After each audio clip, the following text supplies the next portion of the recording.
So it is 4:30. So I will call this meeting of the Committee of the Whole, the Village of Fundy Albert Council for September 17th, 2024 to order. The agenda for this Committee of the Whole meeting was circulated in advance. Item number 8 on the agenda is public statements and inquiries, and it is not an item included in our procedural bylaw. It will require unanimous consent of council to include it in it. Do all council members agree to the addition of the agenda item? Yes. There being consent, I will accept the motion to adopt the agenda as circulated. So moved by Councillor Lord Russell, seconded by Councillor Elderton. Any discussion on the motion?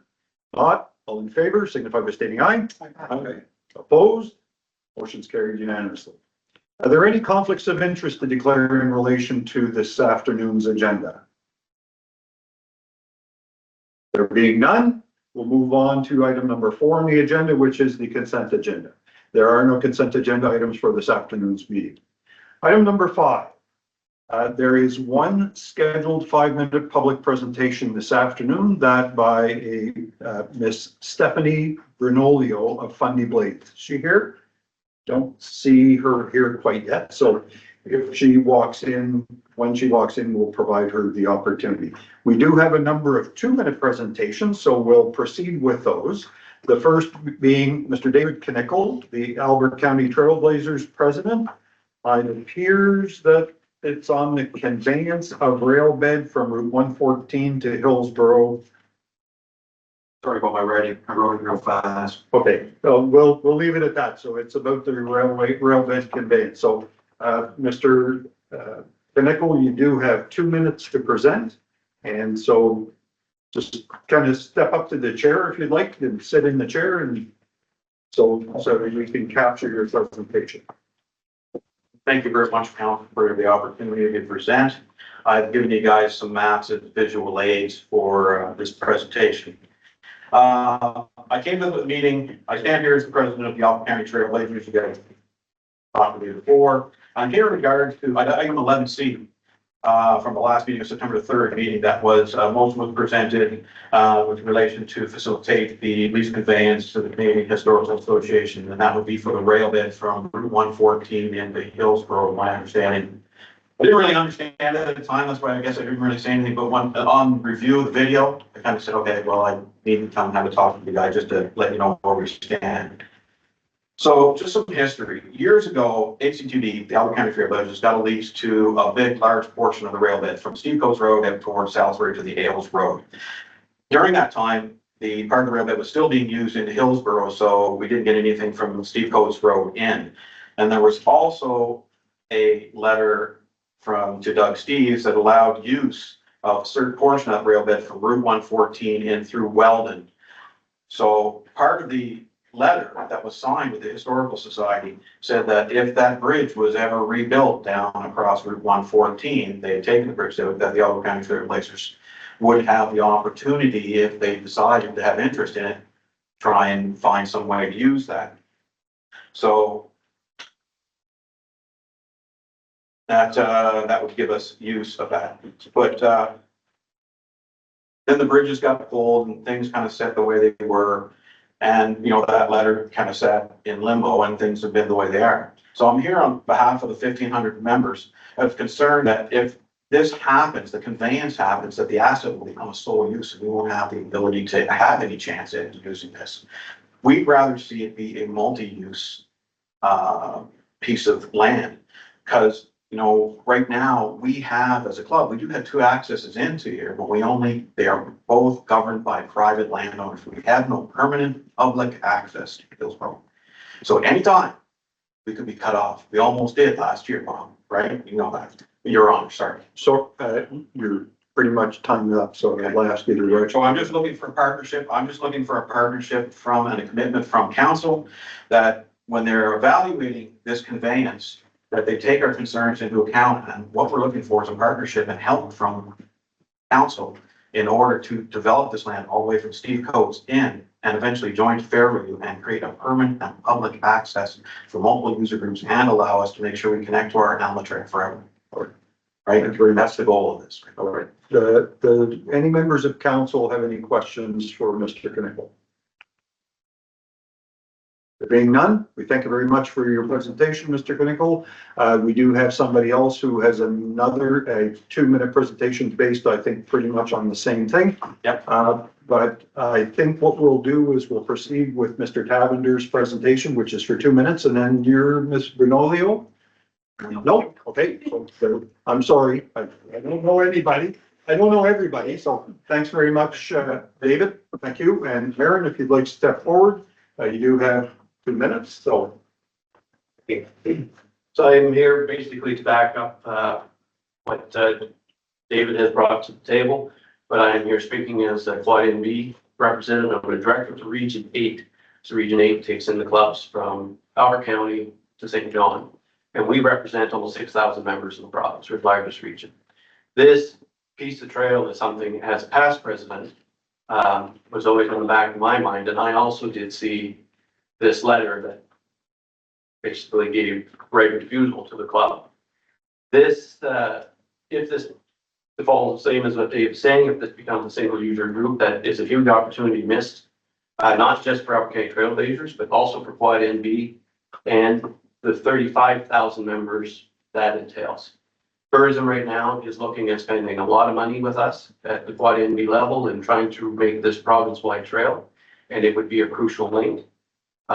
So like I said, it does affect more than just our county. It could be a very, very good prospect for Hillsborough as well.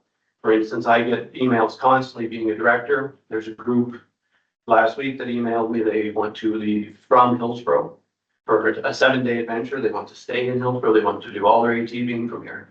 The biggest hiccup with that right now is there's not enough links to the rest of the province. So that's where I come into play in mentioning this to the council as well. All right, thank you. So do any members of council have any questions for Mr. Tavender? I do have one, and it's more a question around access to the trail system, because as a former quad user, quad individual, I do know that there are other areas within the community that are accessible by quads other than the railbed. For example, at the end of the Golf Club Road, we're near White Rock. That is a trail that has been used in the past. During the summertime, there's also the Golf Club Road that runs out past the quarries. That's used fairly extensive by quads. So is that something that would, if that was not possible along the railbed, how problematic would that be for Quad New Brunswick and for the Alberta Boundary? Great Ones are 2 access in Hillsborough. One is by Steep Scope Road. Mhm. That particular is our main access in. That is private owned, which we've been threatened many, many times. Depends on the mood of that individual, whether we still have trail. The other trail access we have would be at Ings Interville, where there's no bridge. So those are the only 2 access into Hillsborough without having to go off managed trails and through Crown land, and you don't just have to go up to Caledonia, back down and through. And that's where our concern is. All right. Well, thank you very much. So that answered my question, because I'm quite familiar with the situation on Steep Scope. So, yeah, great. Thank you. So you're more than welcome to have a seat and stay for the remainder of the meeting. I don't see Ms. Bernolio here, so we will continue on with the agenda, and we'll keep an eye out on her if she shows up. So item number 5B, which would be the fire and rescue quarterly report. So council members were provided reports from the Riverview, Hillsborough, and Elma fire departments for information purposes. Are there any questions in relation to those reports that were provided? Yes, Councilor Russell. See that there is 3 out of the 4. Are we expecting a 4th report? We are, they are trying to get their data into the system and hopefully be able to produce a report by the next. Okay. Just saw, excuse me, Yes, Deputy Mayor. I only see all the 2. I see Hillsborough and Alma, but did I miss? Hillsborough. First page is River. The first page is Riverview. Riverview or That's Riverview Fire Department. right? Yeah. So where's Riverside, Albert? It's missing. Oh, that's the one that is. It's missing because the information wasn't available. Okay, thank you. Okay. Okay. The next item is item number 5C, which is an unsightly premises report. So council members were provided a report that outlines work done by Maritime Enforcement Services in relation to dangerous and unsightly premises in Fundy, Alberta. There is one location in particular where Maritime Enforcement Services has reached a point where council must decide to whether or not to issue a Form 4, I believe. In doing so, council would agree that Maritime Enforcement Services is to proceed with informing the owner that work needs to be done and the deadline for compliance. Further, that if the landowner does not comply in relation to the timeframes prescribed, that further action, including the levying of fines and intervention by the municipality, could occur. So I don't know if there's anything else you wish to add to that. No, that was kind of all we had in that one. It is a decision to what extent we want to enforce the bylaw. And so a resolution would be required for council to proceed with the issuance of a Form 4. This resolution, if agreed to by council, would be introduced at the October 1st regular meeting. So just kind of setting that out there. And there are, and as pointed out in the report, there are a number of other locations that are at various stages of investigation. Any questions? Yes, Councilor Ward Russell. Maybe not a question on what you just specifically spoke about, but more on the actual definition of unsightly. So I know that when we did pass this 6 months ago, give or take, we just took the advice of this company of what they chose for the definition of unsightly. Mm-hmm. Do we have a say in that now as we, got our feet wet over the last 6 months and other, issues have come up? Is there an opportunity to change or to add to that definition? Yeah. It's prescribed in the New Brunswick Local Governance Act. And that's the basis on which they're examined by Maritime Enforcement Services or any other bylaw enforcement. So that definition is across the province. Correct. Yeah. We have it in our bylaw, but our bylaw essentially mirrors whatever's in the New Brunswick Local Governance Act. So thank you for your question. Yes, Deputy Mayor. So for us, is that motion coming before our It would be coming October 1st, isn't it? The First, is it? yeah, it would be at the October 1st. So that- Did I say October 3rd? No, I might- okay, I'm sorry. It is October. All right, so it would be coming at the October 1st meeting for introduction and possible, Very good. right. Item number 5B, which is the Fundy Albert website report. So council members were provided a report which provides data about visits to the Fundy Albert website, reports for information purposes only, unless someone has a question related to that. I have one question. Yes, go ahead. What Councilor. exactly does it mean? Like I seen the color coded of, It basically just talks about how many people are visiting the site, what pages within the site they're going to. okay, It's just for tracking purposes. We can see what information people are looking for. Do we need to make it easier for them? What kind of stuff might be missing? If they made comments on anything, how many people filled out reports or questions to come into the administrative office. So it's just really to track what's happening. And I should say, when you look at how many people looked at the bylaws, that's where I go to find all the bylaws. So the numbers could be skewed a little bit in that our own staff. same as we go in, right? So even Yeah. when we log in, it's everybody that's logging in, not just. Now, sometimes it does it by independent user. I can double check that one. The report itself they can isolate. It's like one user is considered an access and not multiple accesses for the same user. I can double check that. Any other questions? If not, we'll move on to item number 5E, which is the administrative report. The administrative report has been submitted for information purposes, and I'll leave it to the CAO to maybe just touch on the salient points in the report. For sure. First of all, I'd like to take this opportunity to introduce our newest employee. So Ian Baird is sitting at the end of the table, our new Director of Operations. He comes with 25 years of extensive military experience, but also particularly in operations management, infrastructure, and resource management. He has a strong problem-solving skills, and he works very well in high-pressure environments. He led diverse teams to achieve achieve strategic alignment and operational excellence. So his experience in managing complex projects and improving resource allocation will be some assets that we can definitely appreciate here in Fundy Albert. So I wanted to welcome him to. Secondly, I wanted to announce that Kim Beers has won an award through the Association of Municipal Administrators of New Brunswick. So she has achieved her level 1 professional certification in local government administration. So I wanted to congratulate her on that. Very good. Thank you. And to go into starting the report, so the community grants program, always we start off with that. So currently we have 18% left in that budget. We do have something on the agenda today for another request for a grant, but we are sitting well underneath what our allowable was in our budget so far this year. As for tenders, there is only one currently, and it actually just closed yesterday at 2 p.m. And I know that the mayor is going to be speaking to that one a little bit later, so I will let him continue on there.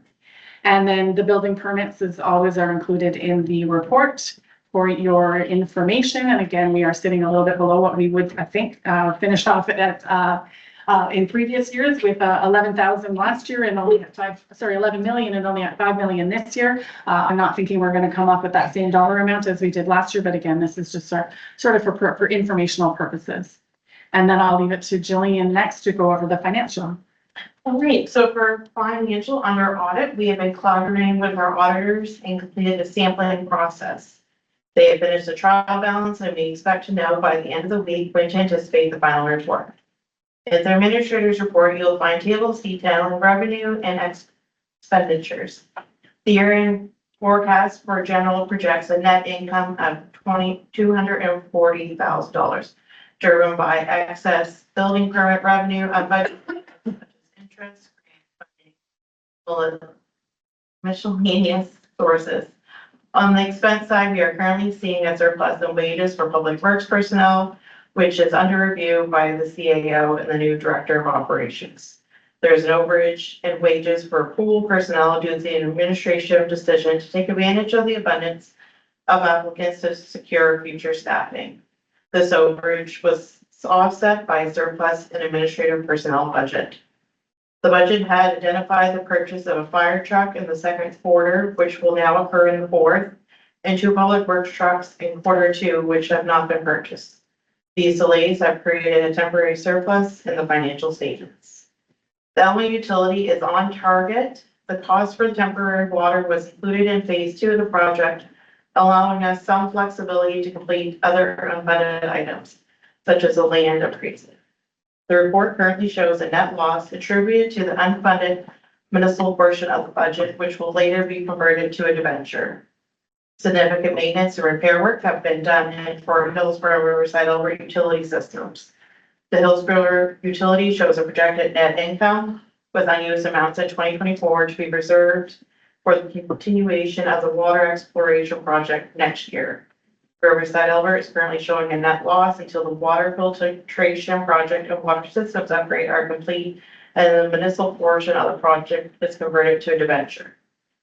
Agent receivables have decreased by 18% over the past few months for utilities, and we are commencing our 3rd and 4th billing cycles and sending overdue notices. In general operations, 80% of the outstanding receivables are related to the HST rebate, and with the remaining 20% from overdue accounts, which we are actively working to collect. Lastly, we have been meeting with our CAO and directors to present a budget report to the council for the week of October 3rd, pending receipt of our audited financials.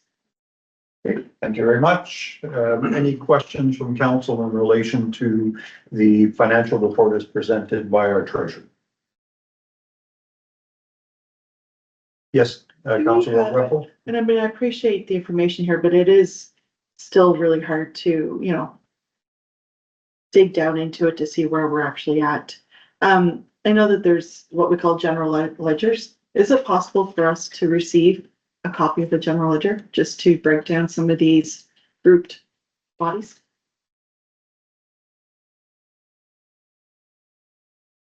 I will have to ask our treasurer at some point and get back to you on that. Perfect, thank you. And like by general ledger, what is it that you're referring to exactly? Like, are you looking for more detail? More detail, correct. Any other questions? I think you answered one of my questions, which was about the staffing. I think there was a note in here about staffing at the pool, of why we were over, but that was explained. Thank you. The other question I had, if you can just revert back, I missed something there when you said something about the trucks. Trucks weren't purchased. Did I catch that right? See, like when I initially did the budget, I budgeted that we would purchase it in that like between the second and third quarter, but we haven't really completed them yet, so that those surplus amounts of interest are still accumulating. Okay. So were there 2 trucks or 1? We had budgeted to purchase, we had to replace 2. 2? Yeah. Because I was aware of 1, I wasn't familiar with the second. The second was more if depending how we made up with the first one. Okay. Right. Yeah. Yes, Council Lamb? Excuse me, which one are we budgeting? Like, cars to be Our main plow truck and one of our the older ton trucks that we have, that seems to be, it's costing us quite a bit of money, and we are wanting to replace it with a half ton. So the gold truck is one you're talking about replacing. The gold and the old white one. Okay. Any other questions? Yes, Deputy Mayor? Couple here. On the general operating for the village as a whole, like the revenue is almost $500,000 more than budgeted. Like the year-end forecast is almost $500,000 more. Is that, I'm trying to just understand in rough general terms, how come there's so much money, more money? Is it because this is a conditional transfer?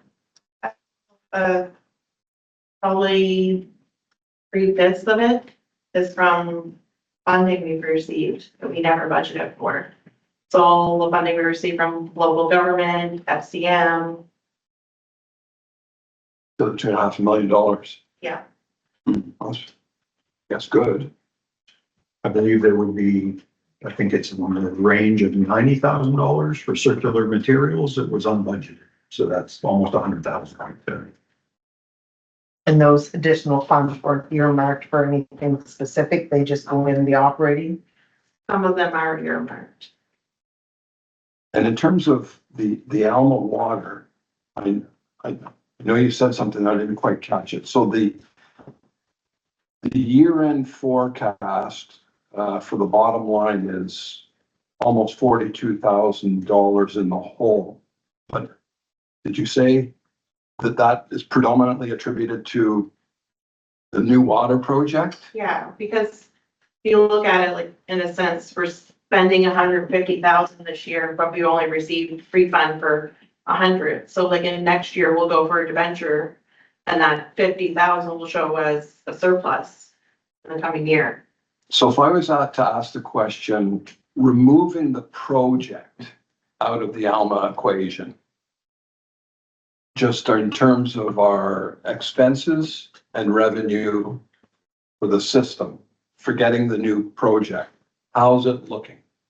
Not with to the dollar, but are we showing that we're going to be over budget in the Alma water or under budget? Well, we're doing okay at the moment, but there is quite a bit of infrastructure projects that we like to take on with our current water operator to bring a lot of things back, kind of more up to code and make sure repairs are completed.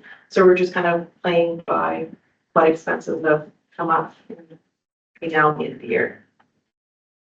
So it may be okay, it may not. It's just, we're trying to see, it all depends on the system. So the bottom line forecast of almost 42,000 in the hole, is some of that maybe is attributed to the project, but some of it might not be? No, I think most of it's a project. We haven't done, no spending yet, but there's some, we're doing inspections. And with some of those inspections are coming out repairs, and it depends on if they can wait till next year or they have to be completed this year. Thank you. All right, thank you. I do have a question. So if I understood correctly, the receivables, the aging of receivables, that's decreased a further 18%? Because it had decreased significantly from the last. you know, for the fee from the last. Okay, Well, that's all told. all total Since we started reporting on this, it's down to 18%. percent. Yeah. It's not 18 since the last meeting. Okay, so it continues to, It continues to decrease. thank you. That's all I have. Go ahead. The next section is report. So the last meeting, I was council with the interpreter signage for the Cook Street Trail. It's semi-done, just a few edits need to be made and we'll get those printed and installed. The $50,000 grant for the Department of Local Government for legal fees, easements and bylaw review. When I did this report, it's still under review. However, I did receive word today that we will receive 40,000. So I applied for 50, we're getting 40, and that's for 2024, 2025. I did apply for the grant. I believe I advised you with the Enabling Accessibility Fund for 2049 Main Street at the library for a wheelchair ramp in the front of the building with an automated door. We have not received word yet. I'm working with a COA for funding. I'm going to apply for $70,000 to offer more winter events for tourism. Stay tuned for that. I do have the rental units laid out there with the numbers. If you have any questions, just let me know. The policy for the municipal facility use policy and ice skating protective helmet policy has been sent to the CAO for council adoption approval. Students, we have several students this summer hired and they're now done for the season. They were a great crew and again, I'd like to thank them for all their hard work. The Hillsborough Community Pool, we were able to offer swimming lessons this season to 45 children. The 2024 season, there were 2,162 people who used the pool. At the last meeting, Councillor Jonah asked for a comparison from last year. So in 2023, there were approximately 1,162 people who used the pool. The Village Vibes event wrapped up for the season. Big thank you to Hope Wellness Eco Resort, Ashley, Katie, Corey, and Justin for securing artists, the use of equipment, setting up, tear down. We're extremely grateful for their willingness to give their time, energy, and talents to the community. We broke down the Hillsborough Visitor Information Center numbers. Still waiting for the numbers from the Alma VIC. The Elm Activity Center, the installation of the cloud-hosted access control system is underway. It's currently on pause. We're waiting for Royal Doors to come and do some mechanical things before they come back in and complete the installation. The Moine Alert program is now live. So it's a notification service for all Fundy Albert. We to date have 173 people signed up. And a mail out was sent out to all Fundy Albert residents last week. This Kodiak cycle and trail recommendations, you'll see my separate report, excuse me. Municipality week is today or yesterday, September 16th to the 20th. We had a community event yesterday at the ball field here by the Kiwanis. And we're having another event on Thursday, September 19th at the Riverside Albert Rec Center. Hopefully outside, if it rains, we'll be inside, but there'll be a bouncy castle, free barbecue, and Danica Doucette will be joining us and playing some music. Some community events I have listed there, a few others that I didn't include was Harvey Hall, their 140th anniversary party is this weekend, and the Caledonia Regional High School is celebrating their 50th anniversary this weekend. And it's a couple more things. I'm still working with Hanson Signs for signage for the municipal office, Arena Pool, Rec Center, Activity Center, Alma Cultural Center. The planning, the installation of the sign, the lower Coverdale entry point, and the other side of Fundy National Park. I'm working on the lower Coverdale one right now, pending approval from DTI. Shoreline Trail, ground floor landscape management has completed Wetland Park Trail, and they're currently finishing up Grey Brook Trail. And they anticipate they'll be completed by Friday this week. So that is all I have. Thank you. Any questions for Director of Community Services? Yeah, just a couple for me.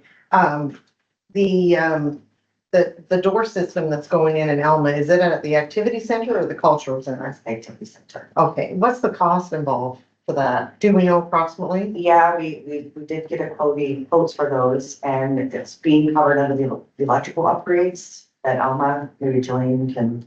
Under the community village fund. Okay, Yeah. Perfect. I just wanted to know if it was, ended up coming out of our operation budget, because if it, It was I mean, thank you. The other thing was, for next year, as maybe when you're talking about the Fundy Albert stuff, is to have a magnet for Mayor Rochon to put on a truck or whatever if he's in a parade. Oh, yeah, for sure. So we're kind of a little behind the eight ball on Friday night, but anyway, in the end, Bob cleaned the truck we had and away we went. But the other thing for me is there a possibility that we can order clothing with Fundy Albert on it for meetings or such, for events? If there's an option there, Yeah. that was just probably more under yours. Thank you. Thank you. Anyone else? No. Well, thank you very much. Lots going on and some positive news in relation to grant applications and doing a good job. Thank you. Go ahead. And I will continue. This will be my last time doing it. It's from here on out. It will be our director of operations, but again, we're still fortunate to have Heather Kale as the operator in charge for our water and wastewater system, and Caleb and the rest of the team really pitching in and helping out and doing their part.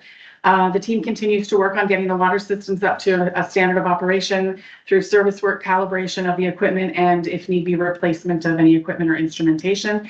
And they're focusing right now on the water system, but we'll review the wastewater system in the coming weeks and days.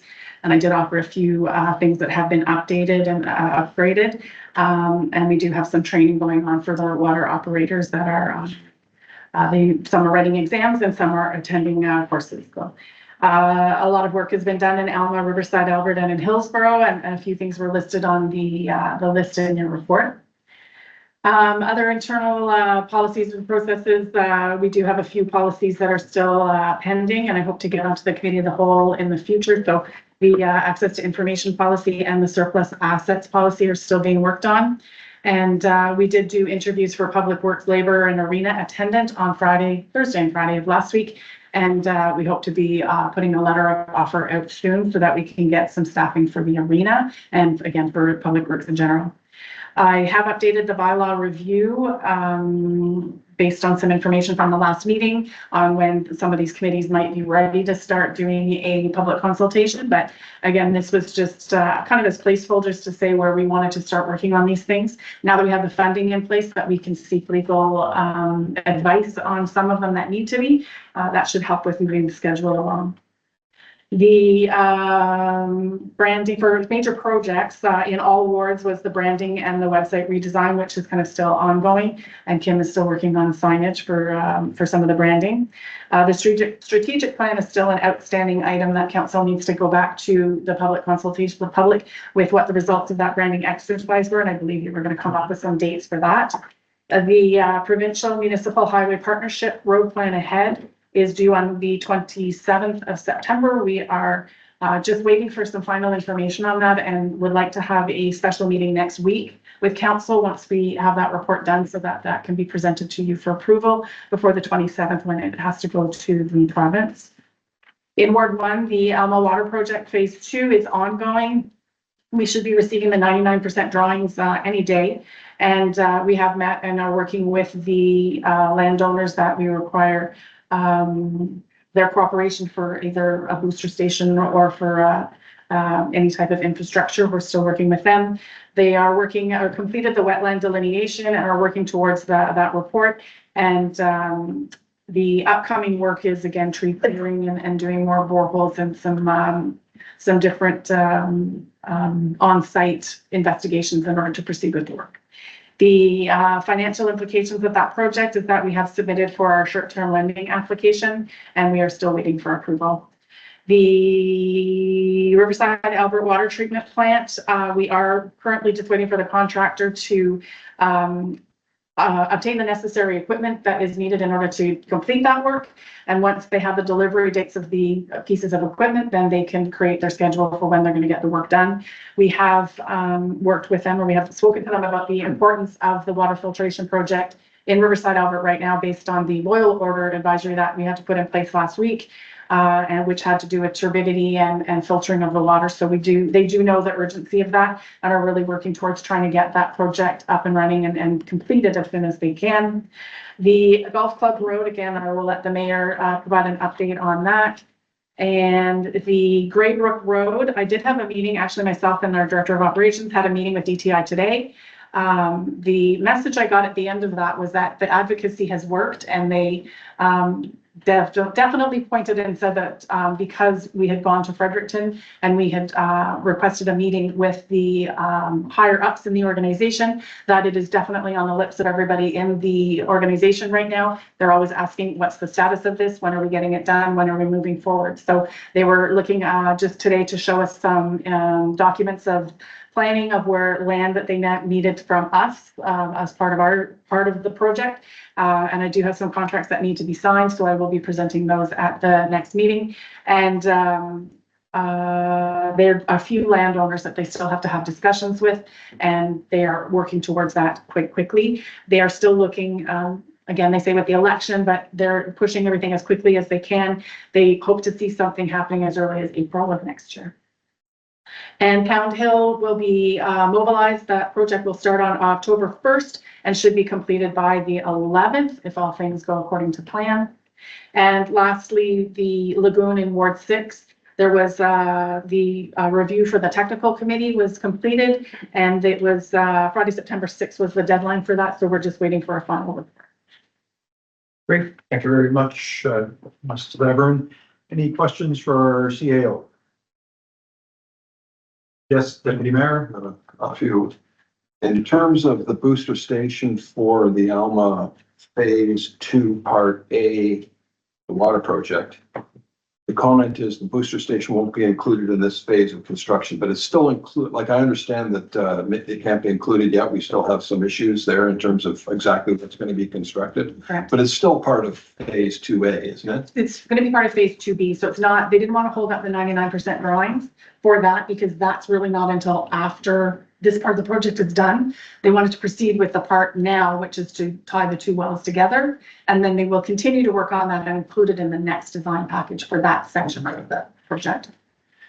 And staying with Alma, in terms of the stormwater management, it's proposal, I thought that was now what we had actually paid for and they had done a study. The study is completed and it'll be presented at the budget conversations because it's now something that we need to plan for next year. Okay. I look forward to seeing that when it's available. And I believe that the next step is to do the same for Riverside, Albert in the coming year. And then we'll continue. Okay, so it's when it becomes available for reading, I would like It to. was shared already. I can resend it. Really? I believe I shared it. I'll double check. Perhaps I didn't, I don't recall seeing it. Thank you. If you could re-share it for me, that would be great. Thank you. That it, Deputy Mayor? Yeah. All right, thank you. Excuse me. Anyone? Councillor Elderton? Sorry, just a couple of questions that probably fall under here rather than my statement. Any news on the chip sealing of Forestdale Road? A Forestdale, I was under the impression that was completed already. It was a weather permitting one and it hasn't gone through yet. I'll pull it up and see here. No, and is there a delivery date on the fire truck? Have we heard? They are currently in St. George right now. Okay, Today's Tuesday. Yes, they were arriving today to do the first, the inspection and making sure that the truck meets up to the 10-day request. And then it will be driven back by Safety Source to their location. There was seats, the wrong seats were ordered, but they're going to do that work at Safety Source. So we are still expecting it in a couple of weeks. okay, so there may be a little, we kind of thrown out a date there, but Yeah, it got delayed by a couple of weeks for those seats, which still aren't in, but they are proceeding with it, and Safety Source will do that finally when it gets to their. okay. And my only other question was, are they still doing some coal patching at all? The Water Street and, up the other side street could probably use a little bit before. I didn't know where we were with those type of little projects, that's all. I will follow up with them. And I think that was it. All right, thank you. If I could ask one more question. One more, go ahead. Just, and this is the Ward 6 lagoon. Could you just refresh me and perhaps others, what's this subject about? That is, well, Heather, did you want to? No, I don't. So there is a community and they currently do not have a wastewater system in place. So a lagoon is being built And we're included in the project just of it may be something that they might ask us to take over at some point. It is certainly not ours right now. It is under public consultation, just finished the public consultation. It hasn't been built yet. And we are waiting for an update from the project manager on that one. I'm assuming that, now that the public consultation is finished, we can reach out once again and try to get some more information, but it's been a few months since we've heard anything. Because is this a private lagoon? Right now, there is no. Right now, there is. Lagoon? There is no lagoon, and they need to put one in to treat the water rather than the waste currently going into the river. Right, and so who's funding it now? Is this the The province? province will be funding and building the entire thing. Okay, What they're looking to is possibly the municipality taking it over or looking at different options for who is going to manage the wastewater treatment facility once it's. and is that facility on private land or is it on municipal land? Private land. Yeah. So if we took it over, or took any aspect over, would it?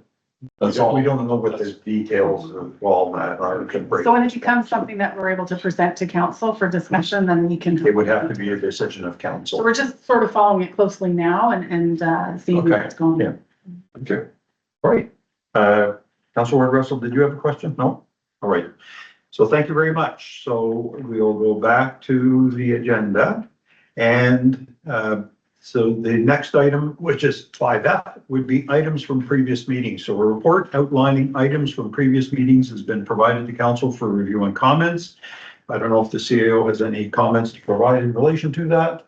I don't have any comments per se. I do know that there are some items in there that I do need some direction from council on, but what I suggest is that if we have a meeting on an administrative nature, that we can discuss what you would like to do with some of the unresolved items.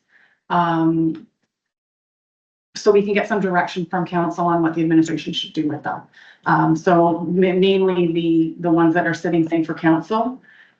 And some of it could be that we need to create an ad hoc committee. Some of it could be that it needs to be an investigation or a report that you would like us to look into. But I would like to propose that we have an administrative meeting on that we can just discuss those items. That sounds like probably a good way to proceed. I guess when we look at some of the items that are being kind of mentioned during council meetings, it's important to differentiate between those things that constitute a question to administration versus direction to administration. Direction to administration should not be coming from one or two members of council. It should be a direction through to do a specific thing. So thank you. So you'll organize a meeting for that. Any other questions on that? If not, we'll move on to item number 5G, which is the Kodiak Cycling Trail. So there was a report prepared by our Director of Community Services. There are two main issues really for council to discuss, because at the last meeting, there was some discussion around a request from Kodiak Cycling Trails requesting Fundy Alberta pay their liability insurance premium of $2,575.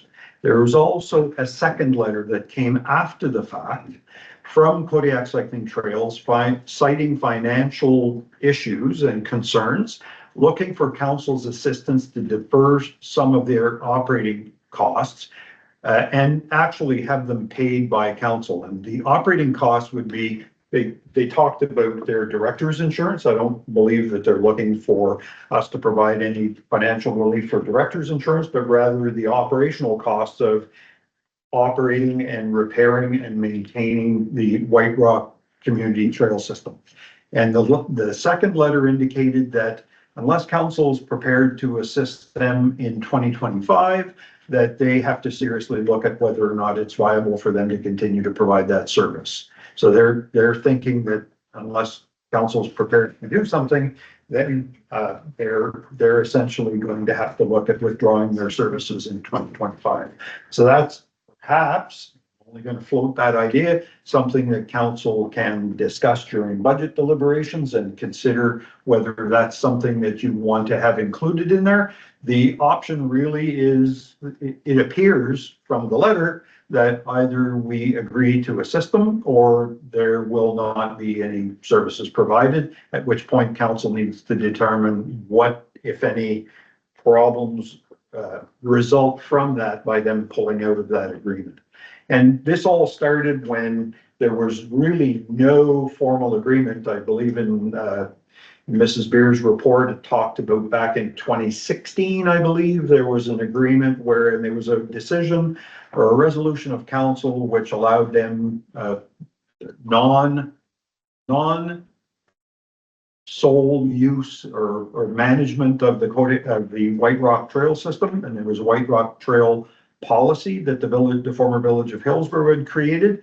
But there was really no formal agreement, so we decided to get a formal agreement in place, and the lawyers indicated that there needed to be some insurance coverage for them, so that if someone happened to be injured while they're in there working on the trails, then they were covered. So that's really an imposition by our municipality for them. It was something new. So that's why they're coming to council. So I don't know if there's any questions that anybody or comments that anyone wants to make at this point, but ultimately it'll be a decision that has to be made. Questions, comments? Yes, Deputy Mayor. I do, on the subject of liability insurance in general for non-directly municipal operations, like the municipality has liability insurance for our buildings and our operations, I believe.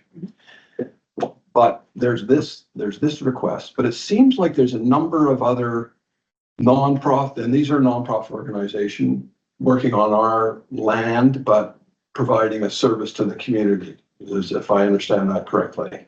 It's on our land, but it's this is a land leased by the municipality. There's two parcels. Okay.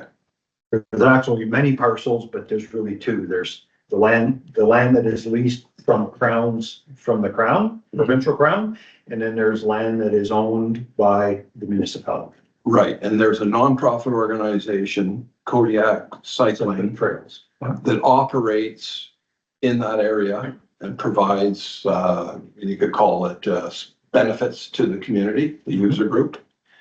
And it's deemed to be a good idea that they have liability insurance.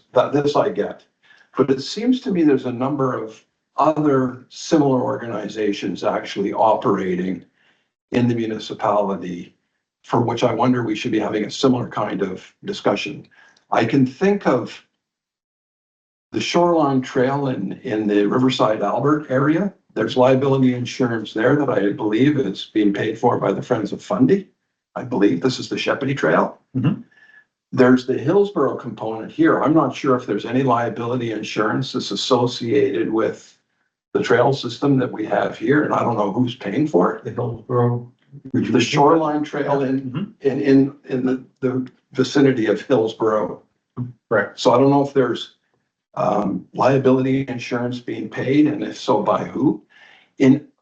I tried to find out today, but I haven't confirmed today, but in other years, like for instance, last year, and I know for sure the year before when it was still the former municipality of Alma, that the municipality was actually purchasing the liability insurance for the Alma Rec Council, which is the Alma Rink.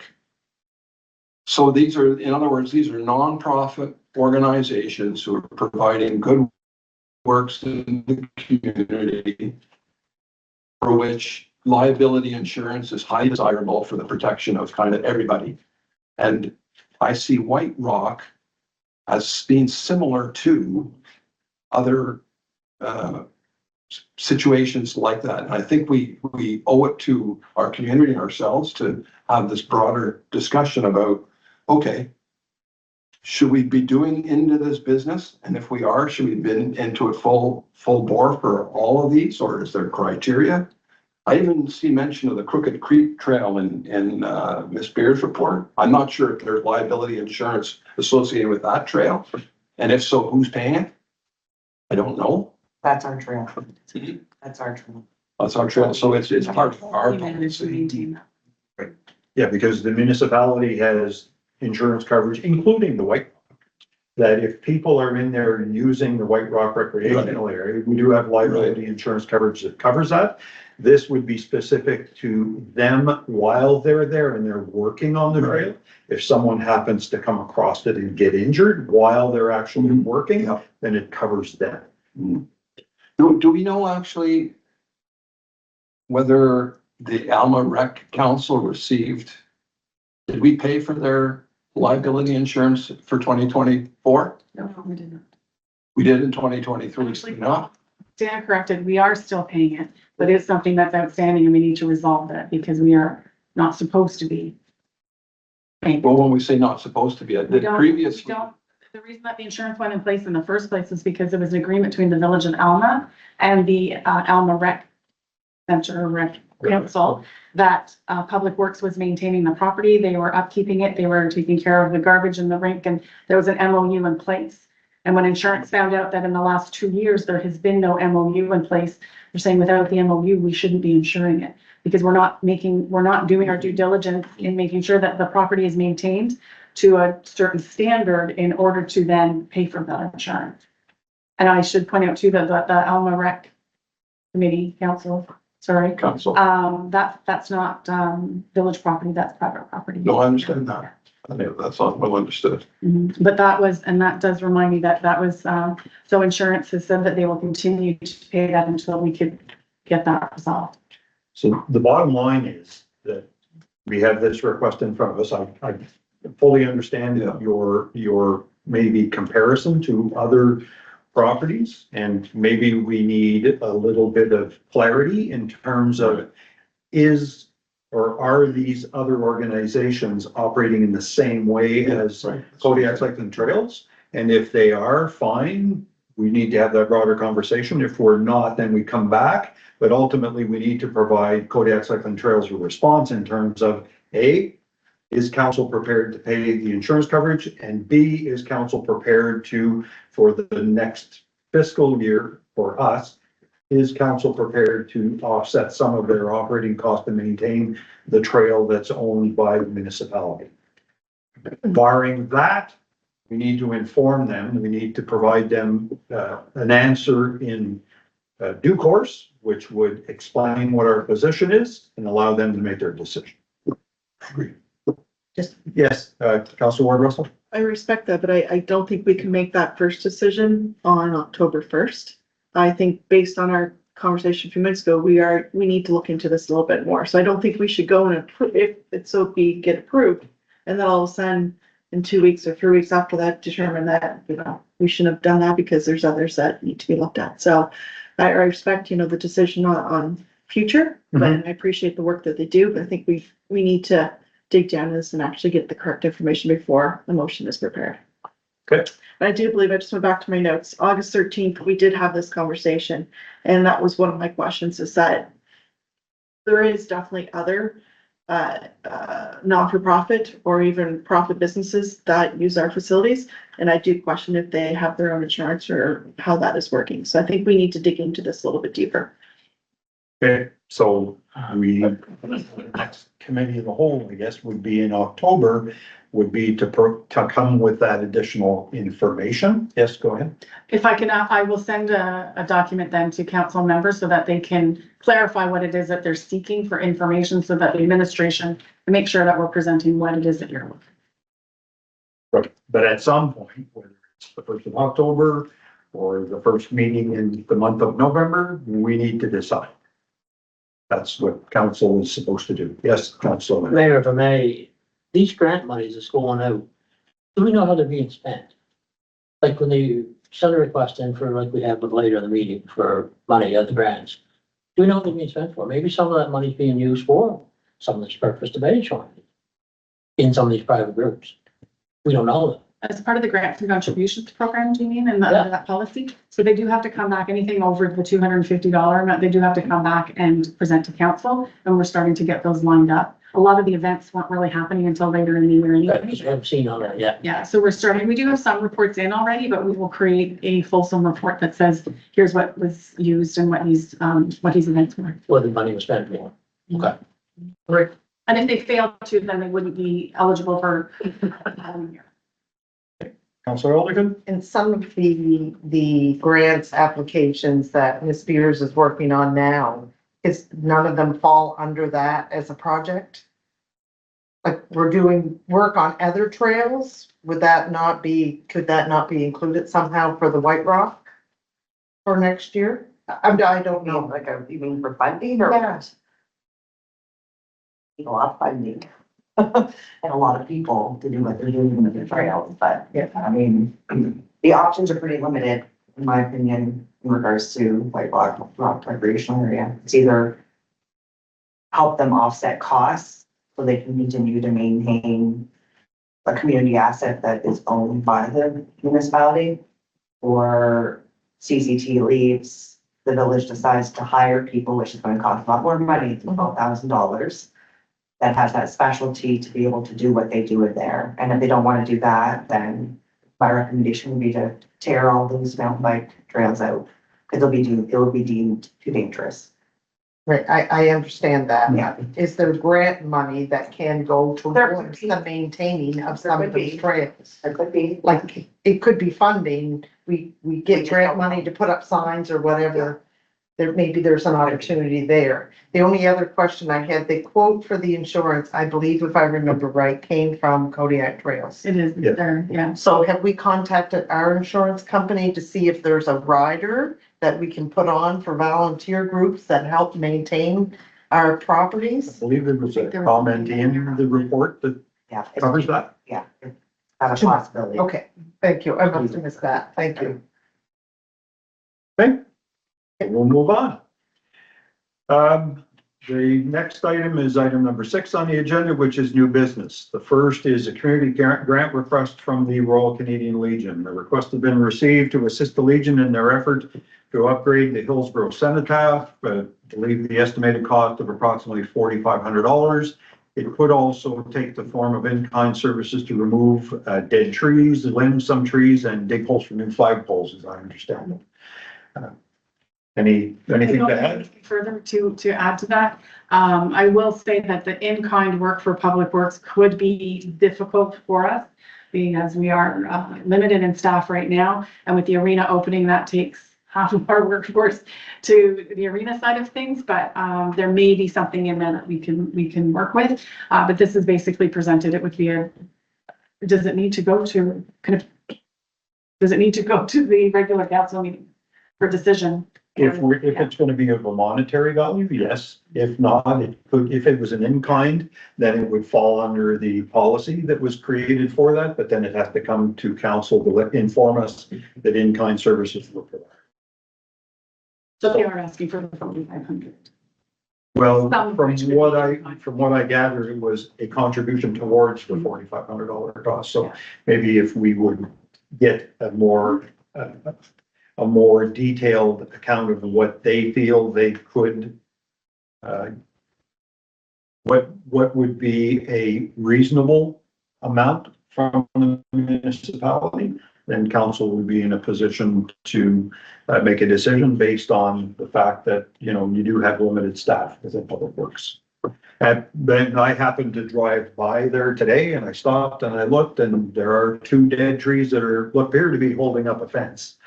But I'm concerned about what will happen with the fence if those trees are no longer there, but I would agree they would have to come down and those flagpoles have been a bit of a problem in the past, so they're probably well in the year of replacement. Councilor Land, did you have, oh, no, sorry, Deputy Mayor. Is there not in our policy on the website, is it not a form that an applicant is to fill out? It is, but not everybody actually fills out that form, and we're being a bit generous with it because the new website, the form's not as functional as it was on the old one just yet. So Okay. we're working out some of those, so yeah, I'm not as fussy with. All right. Okay. The next item on the agenda is the 2025 municipal budget. So Fundy Albert will soon be starting the municipal budget process with a proposed timeline that was laid out in the administration report. The possibility of a budget package being sent to council the week of October 1st, budget meetings between October 8th and October 29th, a public consultation between October 30th to November 12th, special council meeting on which would all culminate in a special council meeting on November 13th, for the budget submission to the province on November 15th, which is technically the time that we're supposed to have things done. And there are a number of things that have to fall into place for that to happen. Of course, the first of which was the completion of the 2023 audit, which we're anxiously awaiting the completion of. So it's an opportunity, and I believe Councillor Ward Russell asked that this be placed on the agenda. It's an opportunity for members of council to express their initial thoughts or views, if they have any, in terms of the high-level expectations of the budget process. For example, should we be looking as a council for improvement in services to maintain a stable taxation rate or a reduction in a rate? This is the opportunity to maybe make some initial thoughts. I know there are other things happening, such as the survey that was circulated. I don't know if that's been closed or whether it's still open. So we'll have a sense when the package is provided to council, what the general consensus of the constituents is as it relates to the budget. So I don't know, Councillor Ward Russell, you wish to have that added, so. Sure, I'll kind of open the dialogue a little bit. So I'll start with just that, in my mind, a budget is what I consider a political document, which means it belongs to council ourselves. So it's really important that as elected officials that we take ownership of, directing staff of where we'd like to see some of those issues take us. I also believe that I did say that we should direct staff to start looking at the 2025 budget. In my opinion, I'd like to see that the taxes would be decreased or stay at the same. I don't want to see an increase in taxes. So as administration is preparing budgets and looking at different things, I think that we need to ask them to take that that step in realizing that that is our overall goal. With that said, I also understand that the need to look at the budget and to spend and to continue our services and infrastructure is important, but we need to respect that the tax rate stay as is. I also understand the province in the future, they're talking the future that they could see our assessment go up as much as 10% in 2025. We do have a lot of residents in this area that we need to take that in consideration. If we were to increase that 10% in the tax rate, we need to, there's a lot of things that we need to look at this point. There's a couple of things here too, is that I know that there's been a couple presentations shared to us over the last little bit with regards to shared services. Being a representative from local services, I think it's important that I would like to see administration look at what I would call, in my terms, a sliding scale of, what those services or what those shared services would look like based on a sliding scale. So point of, relevant distance to relevant service. So if the service is in Alma, then Lower Carbonear would pay minimal, but if the service is in Hillsborough, then we would pay a little bit more, right? So that sliding scale, I think, would be important to look at. Also would ask the administration team to look at the budget for the fire departments. I know that we've had conversations about this in the past, but I would like to see from our administration what it would look like if Lower Coverdale was just or I guess it would be Ward 5 and Ward 6, part of Ward 5 and part of Ward 6, look at just the Review Fire Department standalone instead of being a shared service. And lastly, I think it's important that we start looking at as well as the future. So capital planning, I don't think we've had any conversations about that. And I mean, just because you have $10 doesn't mean you need to spend $10. So let's start putting some money away for future plans that would enhance our community. I'll leave it at that. All right, thank you. Just gonna go around. Councillor Elderkin, do you have any views? Yeah, all good points by Councillor Ward Russell, but I guess being the distance to service and being in the middle is probably not going to work out so great for the 200 residents in Riverside. I'm looking forward to the budget discussions. One thing I did have a question on was the fire departments. Last year, I think we organized a meeting with the 3 fire chiefs to go over their budgets and what their expectation. Has that been done, or? It's in the process. It's in the process. So I guess the councillors won't be a part of that this year because we have a CAO in place. Is that correct? I just want to be clear what we're in on and what we're not. And the library, we've had no discussion over the library. I understand they've taken over the whole facility, so I'm assuming that's how we're going into the budget for 2025. They do great things and I'm not disputing that, but There is a library ask in the budget as well, yes. okay. Great, thank you. I look forward to what lies ahead for the budget. Counselor Jonah, any thoughts? To me, not a whole lot to add. I think the biggest thing we need to take a look at is to figure out a way to at least hold tax rates this year. And if there's any way at all we can drop them back a little bit, we need to do that. Now, it's a hot topic and I think that's going to be something that we're really going to take a look at this year. Figure out how to work at least hold on without increasing and we can put away the whole nine. Let's do it. All right, thank you. Counselor Coates. Not too much on the budget, but, I'll answer Counselor Alderton. The library has submitted the budget for next year to the CAO, I believe. Yes, they have. It was passed on, the September 5th. The big, we'll have to discuss it, okay? Yep. They've also have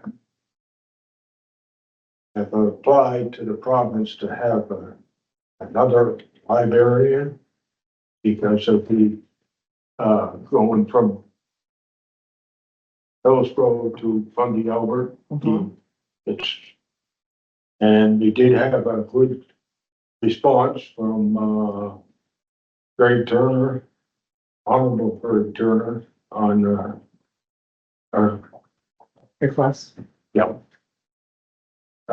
Besides the point, yeah, there's. I don't think I got anything else. I don't like budget, but I'll stay on it. All right, thank you very much, Counselor Coates. Counselor Land. Looking forward to the budget actually to compare some numbers, see what the cost is of running public works. There's a lot of trucks going up and down the road, on fuel, staffing issues going forward, where we're going to end up. There's a lot to address, and then at the bottom of the day, we should do the taxes the same. That's my forecast. All right, thank you. Deputy Mayor Errol. The other things that I would say that we need to be mindful, both administration and council, as we move into the budget deliberations, are things that in particular we can control. Many of the things we can't control, for instance, our policing costs is basically dictated to us, and there's many other things like that. But what we can control are as follows. We're going to have to do some thinking and make a decision about what kind, if any, cost of living wage increases we would be awarding to our staff and ourselves, if any, as I mentioned. We need to revisit and rethink and perhaps change, maybe not, the non-residential tax rate premium for which the province under local governance reform has now given us the authority to slide anywhere between 1.4 or a 40% premium, all the way to 70% premium for non-residential, really meaning commercial businesses. As you know, right now, for 2024, we have elected, and for last year as well, actually, to be at the maximum of 70% extra premium paid on those businesses. This is something that we need to be mindful of, given our recent talk from the RC Economic Development Group. Echoing some of the comments that we had from some of my fellow councillors here, the whole subject of shared services, and Councillor Ward Russell, you referred to sort of a sliding scale. Right now, I think technically it's called the inside-outside rate. That's the 90% rate that, in fact, the LSD areas on any shared service actually only pays at 90% their contribution, with the differential being picked up by the former 3 municipalities. That's actually how it works, but I do agree with what you're talking about, that matching the costs versus the proximity to a service or something that's being provided is a fair way to do it. We need to be mindful of that. As you know, last year, we took some of the shared services and instead of applying them with the 90% discount for LSD areas, we said, no, these are truly equally shared, if you recall. And we did that. A good one would be cost of assessment was one of them. I think we need to maintain the ones that we called equally shared last year and maybe add some additional ones so that they're truly shared by all of us without any form of discount to any area. Clearly, we still have a number of different tax rates in this community, depending on where you live. And when we first started, it was 8 different tax rates within Fundy Albert. I think we're down to 3, maybe it's 4.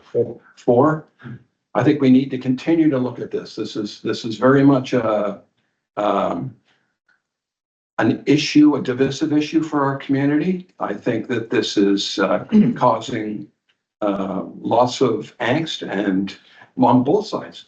Everybody thinks they're paying too much and not their fair share. It's quite interesting this way.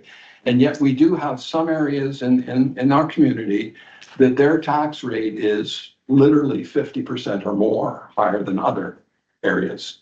And yet really, are they getting 50% more services? I think we need to have some real frank discussions in an open manner on this.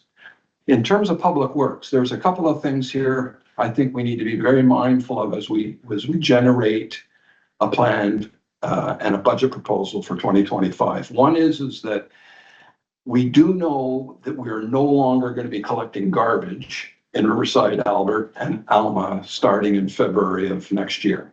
So there was clearly resources that that was costing us to do in terms of human resources and mobile assets. Of course, we're instead of paying ourselves and our own people to do it, we're paying Miller to do that. But clearly we don't need those people and those assets to do that work anymore. And that needs to be reflected. Echoing something that Councillor Land said, it's obvious to anybody who's paying any attention that having our public works workforce start every day in Hillsborough and the clock starts and the wheels start moving is extremely inefficient compared to what it was before and how it's been for the last 2 years, because it's a huge, physically huge entity. And so we're just burning time and gas, useful time and gas, because the workforce is not distributed, at least in some degree, within the municipality.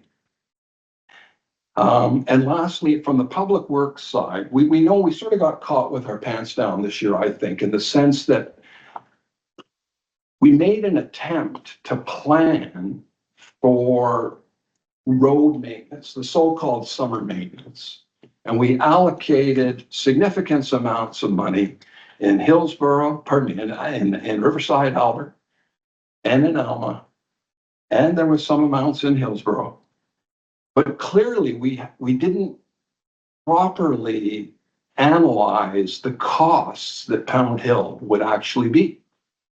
So when it came time to do the Pound Hill repair, we had to rob Peter and Paul to basically the entire amounts, almost the entire amounts for road work in Alma and Riverside, Albert, that the residents paid taxes to get, and it didn't happen because we needed to redirect it to what we deemed as a council to be more important. But all this to say that we need to make sure that there's a work plan for public works for 2025, and that it's realistic, and that the budget request is linked to the work plan. And so it should only be some very unforeseen situation that would cause us to have to deal with a situation like we had at Pound Hill, which was not at all, in a way, unforeseen. That issue has been known and growing for years, if I understand correctly. And yet we didn't properly plan or account or budget for it. And so we've got lots of stuff like this, and so I'm looking forward to your arrival. It's gonna be very good. So that's it. There's lots, we got a big challenge ahead of us. All right. Thank you very much, Deputy Mayor. So I don't really have a whole lot other to add. There were some really good comments that were provided all along. Obviously, you know, that's why there's a series of budget meetings that are going to need to occur. So once we start on those discussions, we eventually have to work toward a goal. And it might not be the 100% goal. Some may have to dilute their wine, if you use that analogy, and some may have to, there may be some give and take. Ultimately, I'm a firm believer in ensuring that we adhere to the principles that are outlined in our strategic plan. And if we've said that we need to invest in infrastructure, then we need to, our ultimate budget needs to reflect what's in the strategic plan. At the end of the day, there's no shortage of demands in terms of what services folks want improvements on, but those come at a cost. I firmly believe that we should be trying to do our absolute possible to ensure that there are no further increases, but we really won't know what the impact of that is until we know what the actual increase in assessed values are and the new construction values that are added to that, so we get a sense. Plus, add into that the conversations that are occurring with the provincial government in terms of additional funding levers, which won't have an impact for 2025, but possibly 2026. So I'll leave my comments at that for the time being. So it's just an opportunity to kind of reflect a little bit and say, these are some of the thoughts that we have before we actually get into the throes of the budget discussions. But good comments by everyone, so I appreciate that. I have a question. Yes. So linked to this is a question, linked to the budget deliberations we're entering into. I'm aware that there's another major financial piece, which I think is called the 5-year capital investment plan. If I understand, there's a template that's provided by the province, and using the money is the so-called gas tax money. I know it's got a different name. That the municipality administration working with the council is to put forward, in the end, it's a council resolution, which would say, this is our 5-year capital investment plan based on the monies that either is coming from these funding sources, which is a combination, I think, of provincial and federal, and that we need to submit that to the Department of Finance and that they either approve or reject that. And if they approve it, then we immediately can proceed. Do I have that right or There's not? an email this past week on that, the Canada Community Building Fund. Yeah, so there's kind of like two separate things. So the Canada Community Building Fund, we've been issued the new amount. So we're working with Englobe to determine what projects, should be attacked first.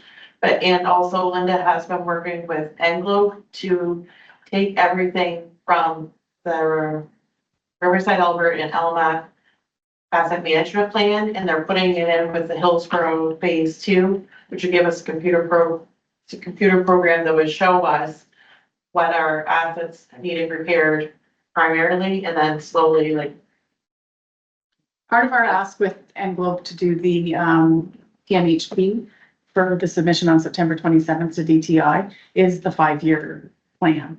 And it's what our infrastructure looks like. So that's what Jillian's saying, it's the infrastructure management plan. What is our top priorities based on what that asset management plan says? And that's going to populate that 5-year plan and the PMHP. So we'll have both out of it and we'll be able to. Well, we always have had a 5-year plan. That's not a new thing. We need 5-year plans in order to get financing. They have to see what your plan is. I'm not gonna give you money for a new whatever here if you don't tell me what your intent is to buy over the next 5 years. What's your borrowing gonna be over the next 5 years? So we have that though. So it's this initiative of the 5-year capital investment plan. Is that something we're doing concurrently with the budget, or is this? We've always done that. I think the only difference right now is the report, the way it's being reported. They're asking for a reporting change in it. I'll recheck that email, but the 5-year plan is not something new. We've always had that. But there was a president, we went to that. There was a online presentation about a change in the legislation and a change in the reporting. And I think but I will double check and I'll check for that email. That just came in just a week or so ago, maybe even within the last week. Do we all see that? I I don't don't know. recall seeing that one. I don't either, but I was out of the office Yeah, last yeah. week, so I'm still getting caught up on things, Okay. but I'll look. Okay, thank you. All right, so we'll move on to item number 6C, which is a presentation on herbicide spraying. Mrs. Sutherland made a request of councils, or a council report form was circulated as it relates to Mrs. Sutherland's presentation to council. There are two distinct sets of rules as they apply to water supply. So that was, all this information was provided in the council report form. One is well field protection for in-ground municipal water supply, so a drilled well. And the other is a watershed protection for surface water supply, such as the Turtle Creek Reservoir.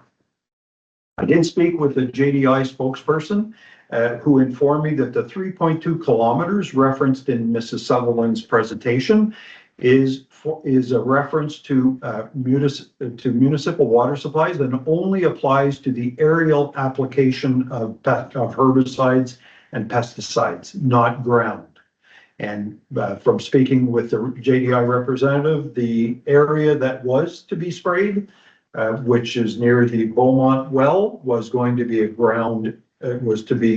done by ground, and it would only be restricted in the well field area. So they would, according to them, they would be well outside that area. So Mrs. Sutherland did, in a previous conversation I had with her, and I had a conversation, she knows all the information I'm sharing today, was that they're also concerned about what happens with a private well. So in other words, how close can they get to a person's private well for herbicide spraying? So Mrs. Sutherland is essentially asking the council look at creating a committee to examine the impact of herbicide spraying on the health of residents. I don't know if the CAO has anything to add to this? I do not. No. So in deciding how to proceed, council, as members of council, you need to consider what would be the objective of the committee. And is this the role of a municipal government? Is our role as a municipal government to start creating committees and coming up with recommendations to do what with? That we need to provide Mrs. Sutherland a response to her request. So I'm throwing it out there for your thoughts. Yes, Deputy Mayor. I know one thought I had, it struck me as tomorrow there's a special meeting where we've invited the provincial candidates who would potentially represent our area to come and speak to us on a number of priority items for which we and the Union of Municipalities has identified that where there's tight linkage or interest Yes. between the provincial government and the municipal government. And this seems to me to be an ideal topic to raise there tomorrow. It will not happen during our meeting tomorrow. Well, I wondered why, because Why? Because we are specific to the 4 priorities Yeah. outlined in the UMNB. Yeah. And there are the questioning, and I'll outline the purpose of the meeting tomorrow, but it is not to go off on any tangents related to any other topics. If a councillor wishes to speak to an elected official after the meeting, then by all means. But that will be, the meeting tomorrow will be for them to provide a presentation on how they will be responding to the UMNB priorities. Then councillors will be able to ask clarifying questions on their presentations. We're not to be firing out any other issues about DTI or anything else. Now, if you want to build it into a question related to their specific presentation, you can. But we have been asked by UMNB, and I've sought clarification, that we are not to be asking questions that are unrelated to the 4 UMNB priorities.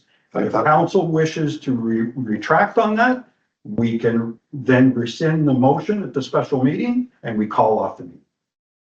Well, thank you for that, Mayor, but I actually thought it was, if I was allowed to continue there, that the very first of the 4 or 5 priorities, actually, Yes. that we've invited the candidates to come speak to is a new provincial municipal partnership, Correct. which is in things to achieve the goals of municipal reform, to build strong environment communities, including healthcare is one example, Mhm. and an aging infrastructure and rising costs and health of our people.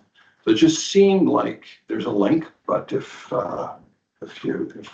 would not be And I'm allowed. following the lead of the other municipalities who have held council meetings with the elected officials, and that's the direction that we've gotten. And I specifically asked the question, can we be asking them questions unrelated to the presentations? And the answer was, you should not. Now, if we want to invite them again, and I suspect that a newly elected provincial government, it would be an opportunity to have that conversation. Yes, Councillor Ogden. I think it was just released today. There is another Meet the Candidate on September 27th in Riverside, Alberta. With the funding tourism group, I think is Yeah. active. No. Yeah, So that would just- be, I just to suspect clarify that will come up. Yeah, correct. Sorry. Anything like, we have a request before us to create a committee. I personally am not in time-wise and not able to commit to another committee at this time. Right. Councillor Ward Russell? So no, I don't believe that it's the municipality's role to, to oversee this committee. I believe that we could sit on a committee that was formed by the provincial or federal government if need be, if that's the way that goes. But at this time, I don't believe it's the role that the municipality of Funny should explore. Thank you. Councillor Jonah? I think I can agree with Councilor Ward Russell. I do believe there should be a committee set up. I don't know, needs to be within council. I would be interested in setting on a committee if somebody else would like to set up a committee. I would be interested in setting on as a liaison for council. Just throw that out there, but if another committee was set up by somebody else. Right. Okay. Councillor Coates? I just don't have the time to put into another committee because I've got, the library board, the DMO and, the ATV, and, they're both a couple of, takes quite a time. All right, thank you. Councillor Land? I'll pass it this time. I don't have the time. Pardon me? I don't have the time right now. There's some other commitments, so I'll pass. Okay, Deputy Mayor, any closing comments on that? The only thing I say is that the issues that were raised by Mrs. Sutherland and others that have come before our council are clearly matters that matter to the community. Mhm. Many of them involve jurisdictions that are beyond us. But there is one of our roles is to engage with our political partners in different levels of government. I think for me, I'm deferring to this decision for me. I don't think looks like broad support for it to be formed right now. I think that this issue, which you can link to glyphosate and mysterious diseases in our community, is something that we need to be continuing to keep our ears and eyes and minds wide open on. There's something not quite right, for sure, I would say. I think we do need to engage especially our political, provincial politicians in this.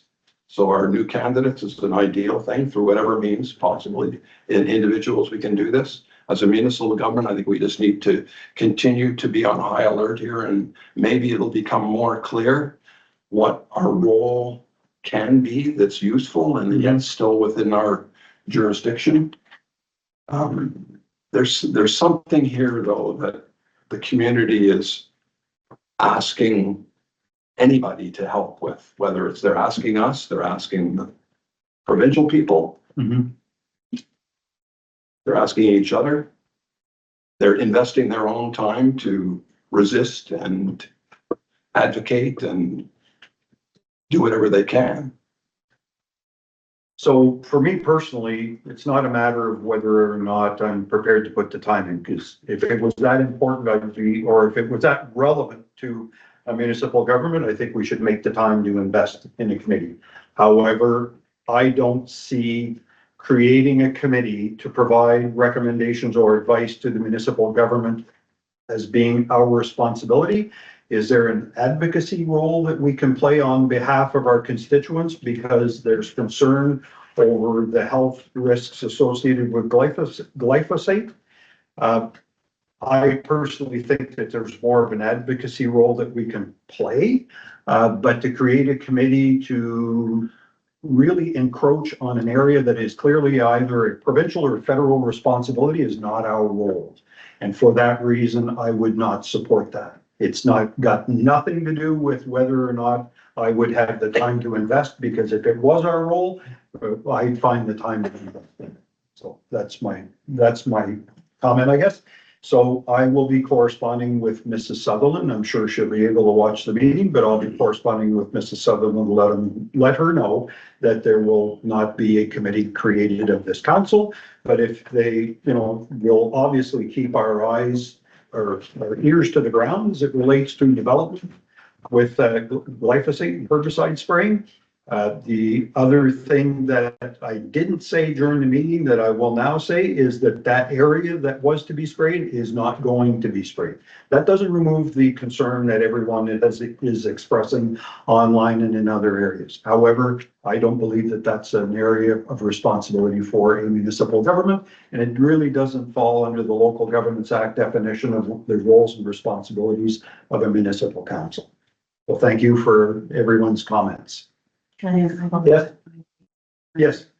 Come on in. Sorry. The meetings did start at 4:30. Apologize. Okay. So have a seat. We have with us, I'll just scroll back up here, Stephanie Brignolio. Stephanie Brignolio from Fundy Blades is here. You were registered for a 5-minute presentation, so Yeah, I will ask you to please respect that. yeah, you'll just have to time Sam ears, time keep me. I know you're good at that, so we'll wait. Yep. So we had sent an email and I presented a while ago in regards to some of the requests that we had made, in regards to the arena. Last meeting that we were at, we did get a little bit of the financials, but we're wondering if we can have a little bit more of a breakdown. There was a little bit of discrepancy in regards to what we received from an arena perspective in revenue because of our pilot program that we launched. And we'd like to really see a little bit more of the details. Doesn't necessarily have to be money out or money in, but we'd like to really understand where the disconnect, or if there was a gap specific to what we brought in from a revenue perspective with the outside teams such as the ramp teams and the hockey camps, and then what was spent from a municipal perspective to run the actual arena. So I'm hoping we can get a little bit of more of a breakdown from that perspective. Additionally, we'd like to talk a little bit about the upgrades. So there was a mention last meeting that we were at in regards to the upgrades that are required from the arena perspective. I believe that they had mentioned a little bit about a condenser. Forgive me, I'm not mechanical whatsoever. I think it's a condenser or some sort of something or other. Yeah, thank you. See? I knew I had it wrong. So I'm wondering if we could get access to the quote, because we're definitely interested in either fundraising or looking at lobbying to see if we can raise some of those funds to help with the arena so that we can potentially open early or find a way to make sure that the arena sticks around a little bit, because we'd really love to run our programs. Okay, yeah, the compressor. Additionally, if we can get that detailed list of exactly what's required, then we can kind of take that back on our end and see if we can work with minor hockey to see if there's an opportunity for us to partner together as a community and see if we can raise some money for that. Last but not least, I've been in contact with our CAO, but I'd really like to get clarity in regards to the fast track. Are we getting it this year? Is that something that's going to be prioritized? We've asked several times, and I really would just like a clear answer in regards to whether we're gonna get it or not. I think that's probably 4 minutes. 3. Huh.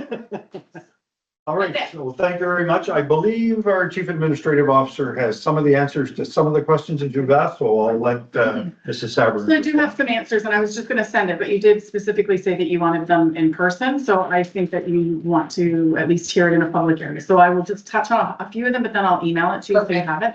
So the first question with the revenues versus expenses. So in the last season from 23 to 24, the revenue was 10 to 15% below average. But expenses remained the same. So our revenues were $135,082, and expenses were $247,737. So it's operating at a loss of $112,000 and change. There's a little bit of breakdown by month. Now, what I don't have is what your revenue was into that, but we can certainly, I can get that clarified maybe tomorrow and before I send this to you.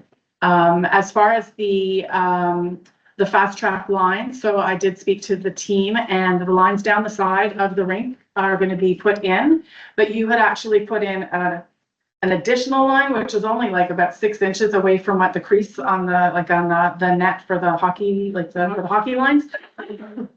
Use the end lines for the hockey, but give you the ones down the side as you've requested. And we hope that that little variance in the end zone part of it, it's not an end zone on a hockey rink, I get, but that shouldn't make a difference, just for the few inches that are there.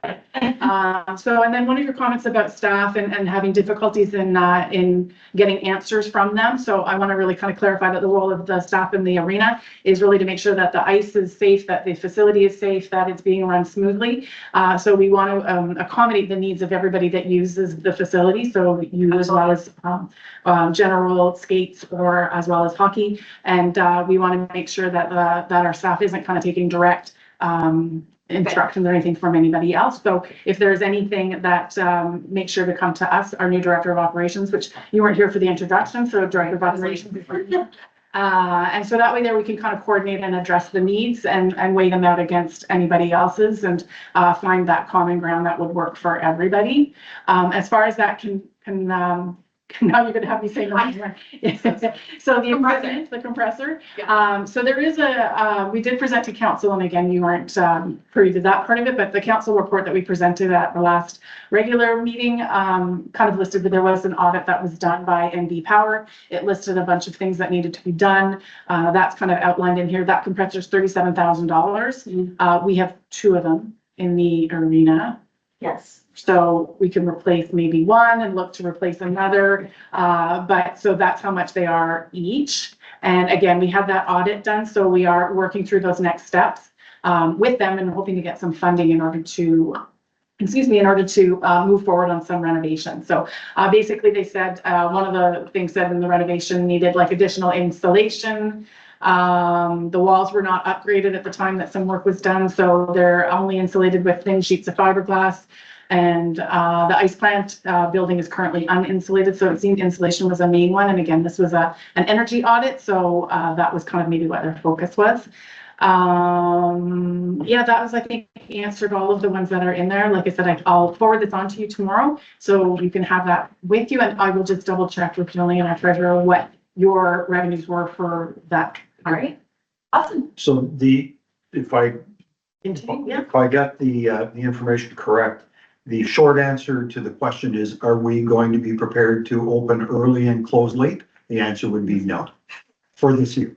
However, we did confirm last meeting that we were opening October 9th. Correct. So that is still as it. We are still, and we are aiming towards that, but I have to tell you, when it's 30 degrees in the middle of September, it does get very difficult to make ice. So I want to put that in there. We are doing everything we can as well with our water operator. It is we have to have a water plan in place water treatment plan in place in order, and we have to do water testing before we can even begin making ice. So that's where we're at right now, that unit has been installed, it's been cleaned, the water's been put in. I believe the second test was done yesterday. And once we get the results of that back, then they may be able to start making ice on Saturday, but we're really kind of have to wait for that before we can make that first. Can I ask one more question to that? Sure. Is that allowed? Okay. Yeah. I don't really know the rules, so I apologize. So just call me. If and when October 9th doesn't happen, how will we know? We can keep you posted on that. That'd be great, just because we've got parents in the families that are ready to roll as of October And I 9th. said this is the. Yeah, obviously, the first degree doesn't help. This Fair. is the perfect example of why shoulder seasons are very difficult. Yeah. I think water treatment plan is something that's relatively new. It is federally regulated and yeah. Yeah, so it's a new requirement on the municipalities. Well, thank you so much for your time. And thank you for coming and presenting. I apologize for being late. That will never happen again. Well, better late than never. That's what they say. Thanks. All right, thank you. So we'll now move on to item number 7, which is mayor and councillor statements and inquiries. I guess I'll start this evening, change things up a little bit. So the Golf Club Road culvert repair, as our CAO mentioned, the tender process for the culvert replacement on the Golf Club Road closed yesterday. A total of 5 bids were submitted. The lowest bid was approximately 42% more than the engineer's estimate. So it was considerably more. So we're now just kind of assessing and working with Englobe Engineering and New Brunswick PMO. This is kind of, we just got this information this afternoon, early this afternoon. So we will be kind of assessing how we proceed in the coming days. Councillor Coates, do you have a question? Did we pay $50,000 for that? No, it was what council had approved was up to 50,000. Part of that was the design. The other part was the tendering process, but it's not uncommon for tenders to be coming in significantly higher than the engineer's estimates. It happens all the time. It happens at the Southeast Regional Service Commission. It happens with DTI. We're not surprised by this. So we have to now go back to the province and say, okay, what's the plan? And can you repeat again, sorry, how much higher was it? 42% What I thought you said. higher than, I believe the initial estimate was 763,000. So it was 42% higher than that. That was the lowest bid. Anyway. I don't know any more than that. I don't know who the 5 are, other than I know that was the lowest, was 42% higher.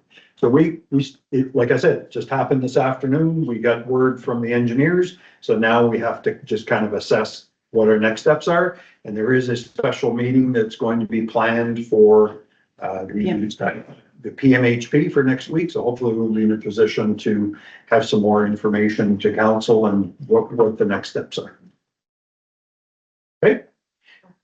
Next is the UMNB Municipal Forum. Is Councillors Ward Russell and Elderkin and I will be attending the UMNB Municipal Forum in Fredericton on Thursday, September 19th.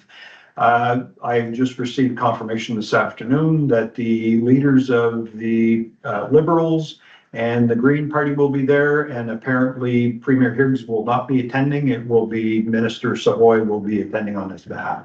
So that will be happening on Thursday. I had the pleasure of attending the opening ceremony for the 2024 Alberta County Exhibition on September 12th. Deputy Mayor Arrow, Councillor Elderkin, and Councillor Lang were in attendance, as was the Member of Parliament, the Honourable Rob Moore, and Member of the Legislative Assembly of New Brunswick, the Honourable Minister Sherry Wilson. And Councillor Elderkin and I also participated in the parade on Saturday, which saw a lot of people in attendance and allowed me to fine-tune my cleaning skills. I thank very much the Public Works Department for making the truck available for us. I did have to clean it, but it's a work truck, so I recognize that, and I very much appreciate it being provided to us. I think that a better solution would be, as Councillor Elderkin mentioned, would be a magnetic sign that said Fundy Albert, friendly by nature, that we could just put on a private vehicle. I don't mind cleaning my vehicle as much as I mind cleaning a municipal vehicle, but I didn't mind because it was worth it. All right. And I would congratulate the board of directors of the Alberta County Exhibition, the organizers, community organizations, and our Riverside Alberta Fire Department for making the 111th edition of the fair a huge success. I believe the dining hall was Everything went really well at the dining hall, which raises funds to support the graduating class of Caledonia Regional High School. And we were at one meal there and it was phenomenal. It's not to miss. There is a special meeting on September 18th, tomorrow, with the candidates running in the next provincial election. Focus will be on the candidates responding to the UMNB priorities. Invitations have been accepted by the PC and Liberal candidates.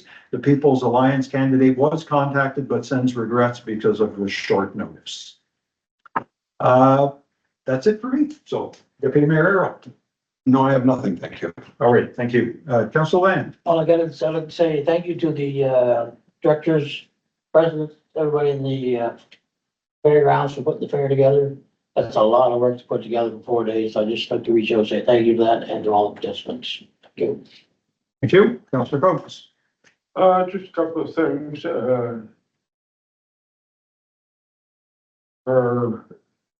Kim is looking into, signage for on 114, well, on both sides of 14, the other side of the park and, up in Lower Coverdale.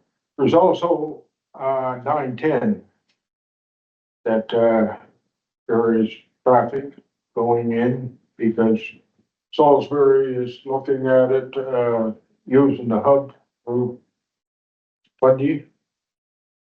So there is, if we can, and there's money in the kitty to put it, I'd like to see a sign there.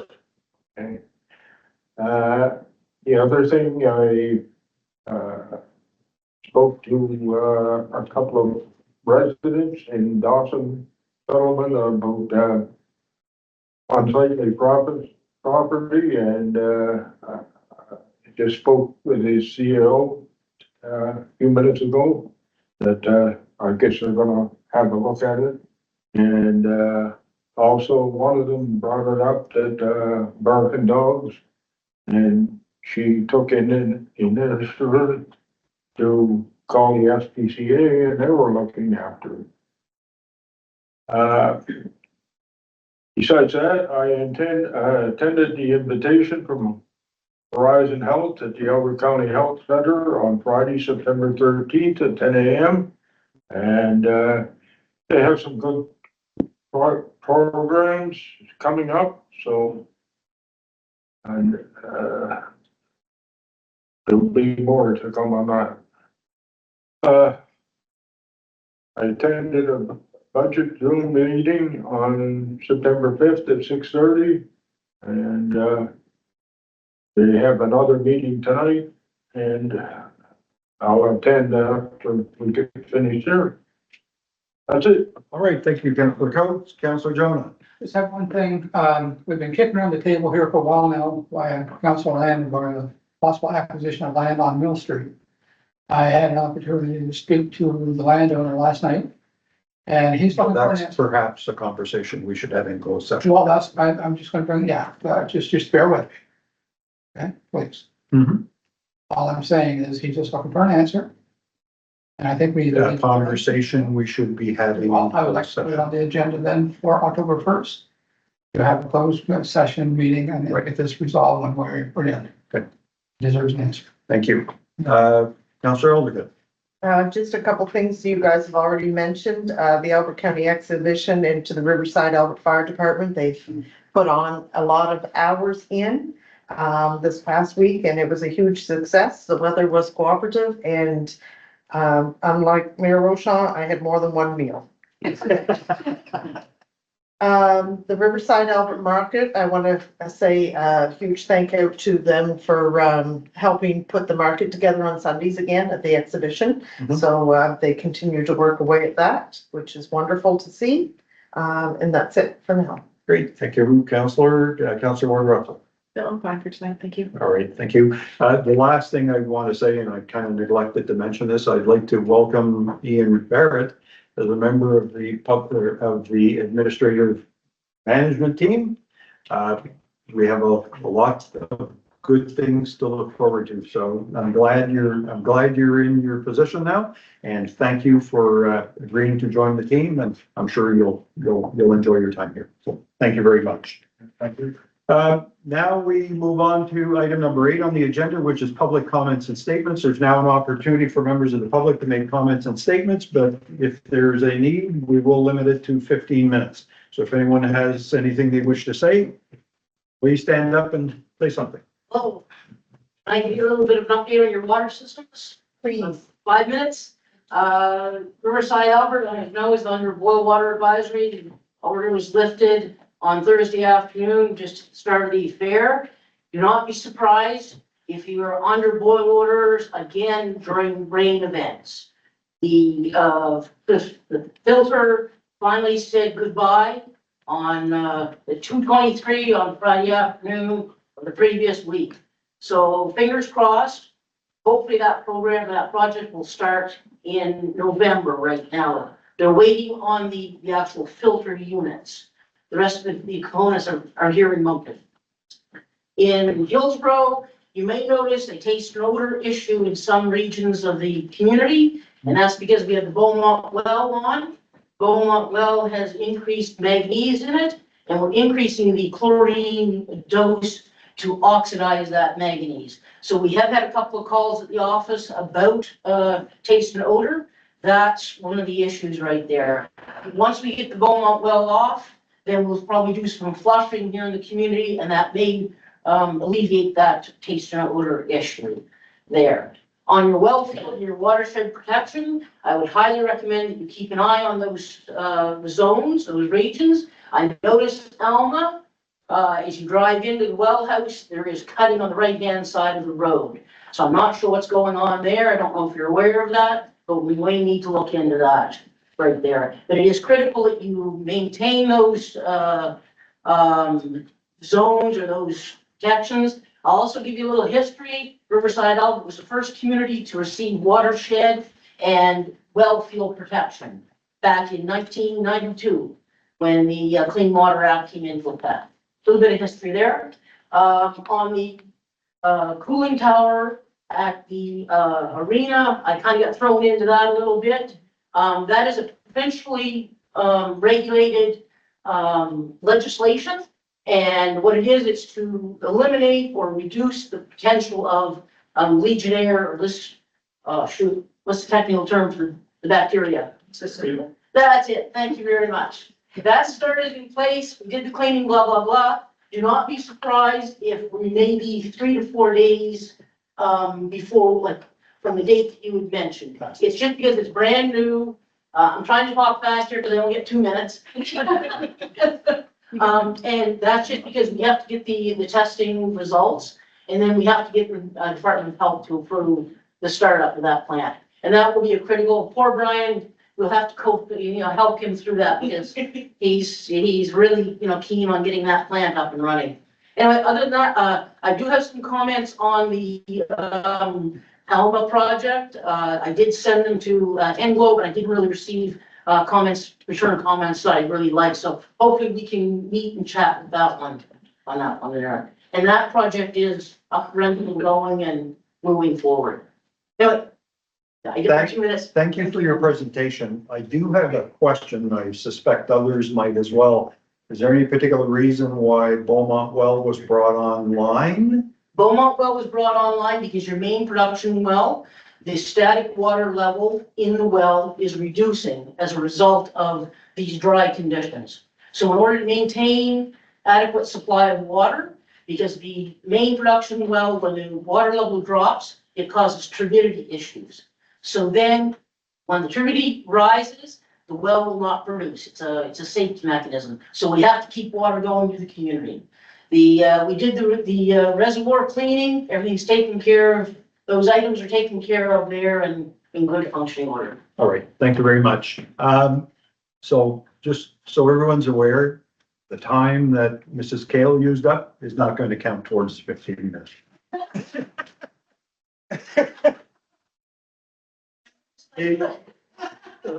Yeah, sorry, just a minute. When was the Beaumont well brought online? The Beaumont well was bought on about a month ago. I'd have to look back at my That exact makes date. sense, but I've had people ask, like, what's going Yeah. on? And that's what's going on. And the reason why we increased that chlorine is just to oxidize that manganese. So the next issue that will happen once we take the Beaumont offline, then we do our flushing, I would ask that people don't wash white clothes. And don't do your white clothes for a few days after we finish our flushing program. All right, I Thank just you. want to say, sorry. Go Say ahead. Thank you to Ms. Gale for the additional information about our water systems. So it's good to know that there's an FYI out there that Riverside, Albert could be on another boil order. So I appreciate that rather than it come by shock and awe. So, thank you. Well, and the acting chief medical officer of health is on guard again, because way back when I was in Riverside, Albert, he was my weatherman. He would keep an eye on the weather and say, we're gonna hear from Heather again, so you will get boil water advisories when we have heavy rain events. And it may not be heavy, it may just be a, Yeah. normal event. Anyway, Right. Thank you. Thank you, Heather. Mr. Warnock. So now we're in the 15-minute public comments. Over the years of attending village council meetings, particularly this one, you are keen on asset management. You have an asset in the ground in Alma, and that's the roads. They've suffered from winter snow plowing and potholes.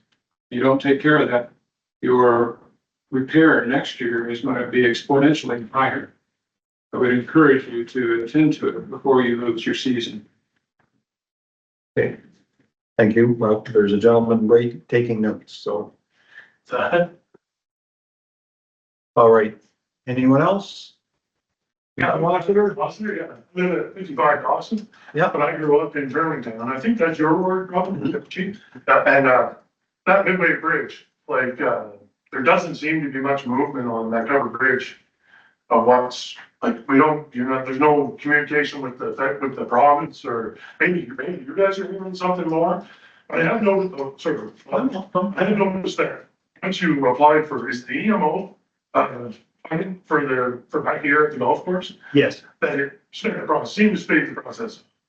Like, that bridge being hooked for the winter is gonna be bad, because, well, my uncle lived, I grew up at 7113, just past there. Mhm. They live one house past it. Midway Road is near impossible to get through when you expect to muddy. And just in my time, I've seen it blocked for 3 or 4 days in the snow with it. Mhm. Like, so. The other side of that is that nobody's saying what is actually wrong with the bridge. Like, they haven't explained why. Like, my uncle's been crossing it for 70 years, looks the same as it did 50 years ago, type thing, right? So it'd be nice to have some more information, but I don't know whether, I know you guys have, it's a. So first of all, I will tell you that I'm aware that I received a bit of an update, really wasn't much of one, was that they're still waiting for the consultant's report in terms of what needs to be done to reopen that bridge. Okay. Because right now they're saying it's not safe. I'm not gonna get into any feelings about what might be wrong with the bridge. No. If you want to know, you know Lisa Parsons as well as I do. Yeah. So reach out to Lisa and get an update from them. And it was just an update that was provided to me by Minister Wilson, who said that the district engineer said they're still waiting for the results of the report by the consultant. That was like on Monday or Tuesday of this week. Oh, actually, yeah, sorry, it wasn't, it was actually last Friday. Today is Tuesday.